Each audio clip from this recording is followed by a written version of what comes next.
Hey guys, Stan Sullivan, welcome to my backyard. Couple of quick announcements over on the main channel. I am working on a brand new project video, so look forward to that in the next couple of days or so. Also, I am thinking about a regular posted upload schedule. I was thinking first of every month. And so now, for those of you that don't know, I do not do YouTube full time, and so I have to work it in between job and family and all that jazz. So that's why over on the main channel, sometimes the projects are give and take. They're there and then they're not for a little while. So, but I'm thinking about doing that regular upload schedule, so you can look forward to that the first of every month. I'll let you know over there once I make that final decision. Today, welcome to my backyard. We have our spring garden going. In fact, here in Florida, I could probably call it the summer garden, but we did start some cool weather plants a couple of months ago, and they are just now coming in to their own. And it's about that time here in Florida where the weather is not really conducive to cool weather plants.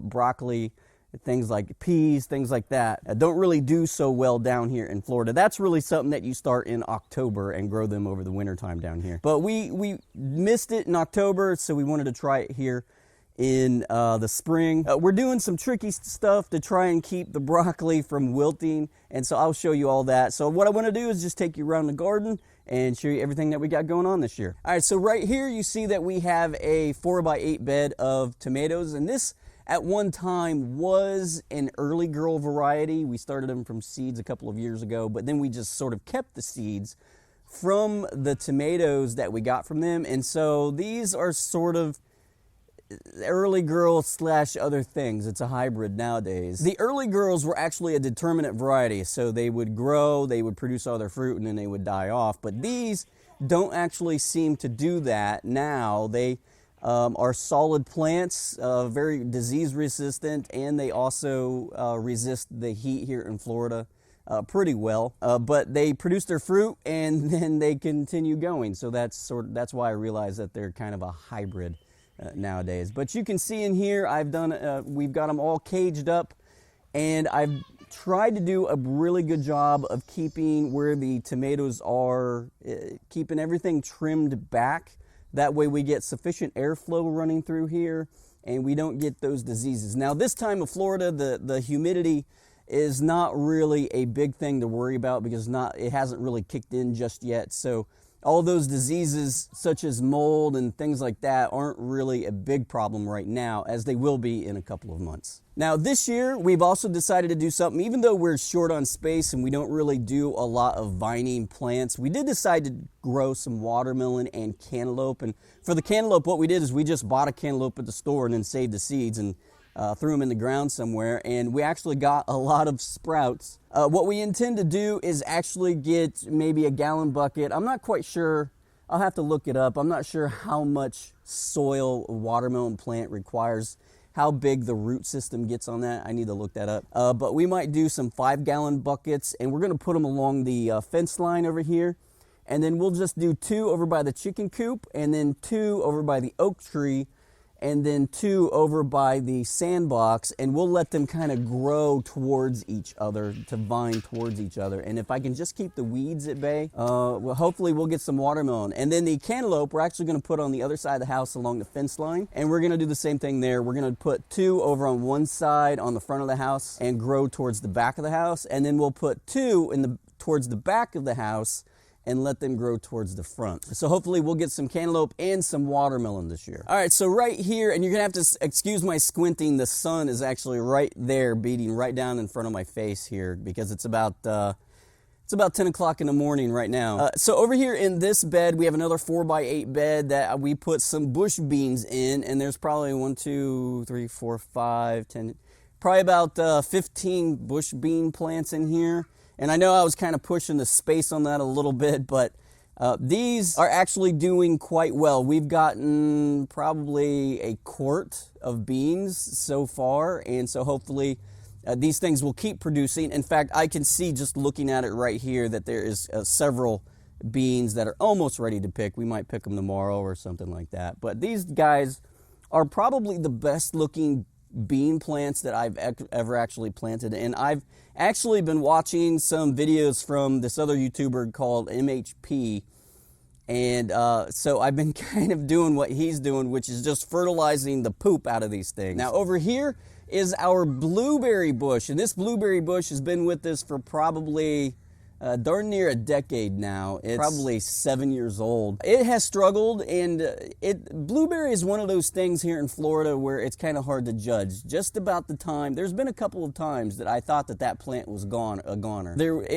But that's what blueberries do. That's what blueberry bushes do, is they go dormant for a while and then they come back. And right now, it's actually looking the best that it has ever looked the entire time that we've had it. And just to give you a sort of background on that, is when I bought this, it was sort of a rescue from a store. It was a diseased plant, and they were about ready to throw it away, and so I just brought it home, and we nursed it back to health, and it is what it is, and I think it actually looks pretty good right about now. We have a ponderosa lemon tree that is growing on the side of the house, and it came with the house when we bought it. There were a lot of citrus trees in this yard. Some of them I had to cut out because they were diseased. But this one here, it wasn't doing so well when we first moved in, but we fertilized it and we've gotten it going, and it's looking pretty good. And with all that said, I may end up cutting the thing out anyway because it has these huge thorns on them that are like the size of your finger. I mean, they are just huge.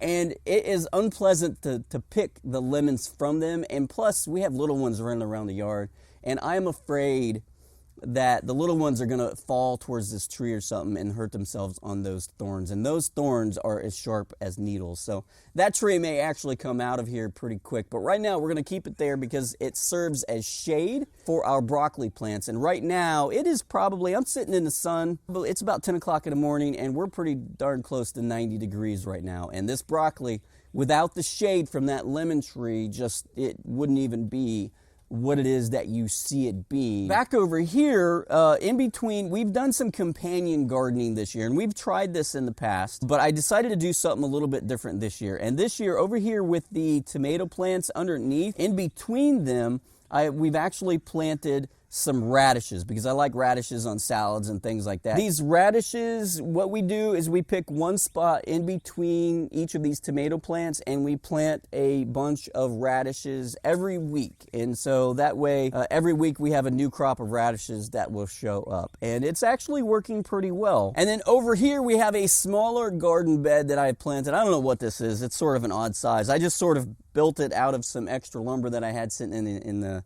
garage, and I didn't really measure it to see what the size of it is, but it's probably something like 2.5 by 4 or something like that. But over here in the back corner, I have stevia. That is my stevia plant. And this thing, if you didn't know, stevia is one of those things where you can grow and then you can kind of harvest some of the leaves here and there, and then at some point in the season, let it go to flower.